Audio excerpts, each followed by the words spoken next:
ममता की छांव बस तेज रफ्तार से सड़क पर दौड़ रही थी। सिद्धार्थ अपनी पत्नी और दोनों बच्चों के साथ बस में गमगीन बैठा हुआ खिड़की से बाहर के दृश्यों को निर्विकार भाव से देख रहा था। सुबह ही अपनी मां की मृत्यु की खबर मिलते ही वह दफ्तर के बड़े बाबू को छुट्टी का दरखास्त देकर अपने गांव जाने के लिए निकल पड़ा था। जब जब उसके जेहन में अपनी मां का चेहरा उभरता तब तब उसकी आंखों में आंसू छलछला आते।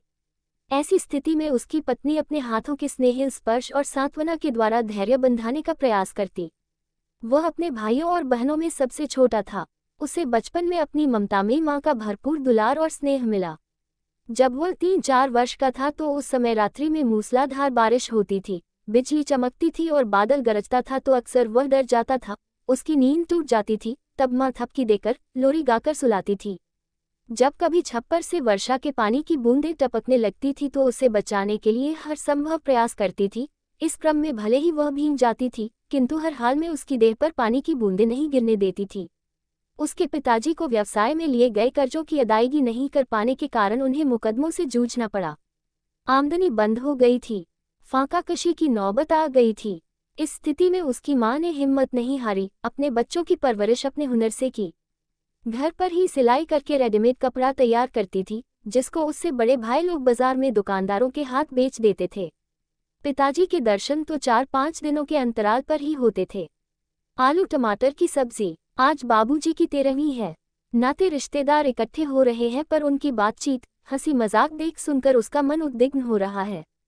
कोई किसी के दुख में भी कैसे हंसी मजाक कर सकता है, पर किससे कहे, किसे मना करे, इसीलिए वह बाबूजी की तस्वीर के सामने जाकर आंख बंद करके चुपचाप बैठ गई। अभी 20 दिन पहले ही की तो बात है। वह रक्षाबंधन पर मायके आई थी। तब बाबूजी कितने कमजोर लग रहे थे। सबके बीच होने के बावजूद उसे लगा कि जैसे वह कुछ कहना चाहते हों, फिर मौका मिलते ही फुसफुसा कर धीरे से बोले भी थे, बेटू, रमाक भाभी हमको भूखा मार देगी, आधा पेट ही खाना देती है, दोबारा मांगने पर कहती है कि परेशान न करो, जितना देते हैं उतना ही खा लिया करो, ज्यादा खाओगे तो नुकसान करेगा, फिर परेशान हम लोगों को करोगे। कहते कहते उनका गला भर आया। पर कभी आपने बताया क्यों नहीं बाबूजी? सुनकर सन रह गई वह और तुरंत अपने साथ लाई मिठाई से 4 पीस बर्फी निकाल कर बाबूजी को दे दिया। वह लगभग झपट पड़े और जल्दी जल्दी खाने लगे। ऐसा लग रहा था मानो बरसों से उन्होंने कुछ खाया ही ना हो। अरे अरे, इतना मत खिलाओ बिट्टू, तुम तो चली जाओगी, पर अभी पेट खराब हो जाएगा तो हमको ही भुगतना पड़ेगा। तभी भाभी ने आकर उलाहना दिया। तब मन महसूस कर वह रह गई थी और चलते चलते दबे शब्दों में उसने भाभी से कुछ दिनों के लिए बाबूजी को अपने साथ ले जाने की बात कही तो भाभी तो कुछ न बोली, पर भैया भड़क गए। सारी उम्र किया है तो अब भी कर लेंगे। वैसे तूने ये बात क्यों कही? कुछ कहा क्या बाबूजी ने? नहीं भैया नहीं। वह हड़बड़ा गई और बाकी के शब्द उसके मन में ही रह गए। बड़े भाई से जवाब सवाल कर भी कैसे सकती थी? बचपन से ही बेटियों को भाइयों से दबकर रहने का संस्कार जो कूट कूट कर भरा जाता है। पर जाते जाते उसने एक बार पलट कर देखा तो उसके जन्मदाता कातर निगाहों से उसे ही देख रहे थे। तब क्या पता था कि ये उनकी आखिरी चितवन है। इसके 5 दिन बाद ही खबर मिली कि बाबूजी की हालत ठीक नहीं है, वो अस्पताल में हैं।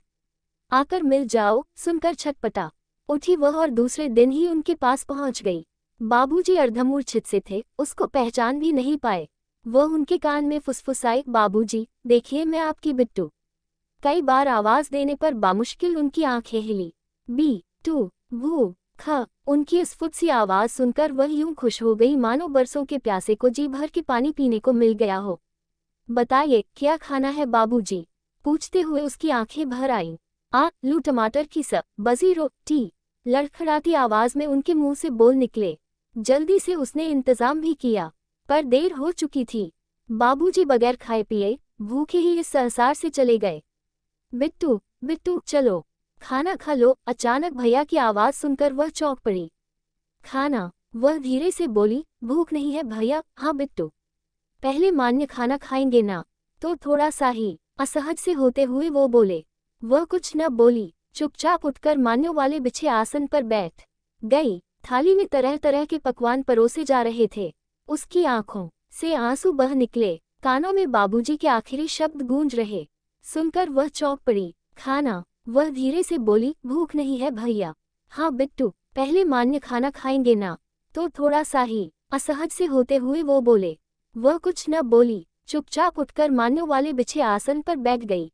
थाली में तरह तरह के पकवान परोसे जा रहे थे। उसकी आंखों से आंसू बह निकले। कानों में बाबूजी के आखिरी शब्द गूंज रहे थे। आलू टमाटर की सब्जी, रोटी।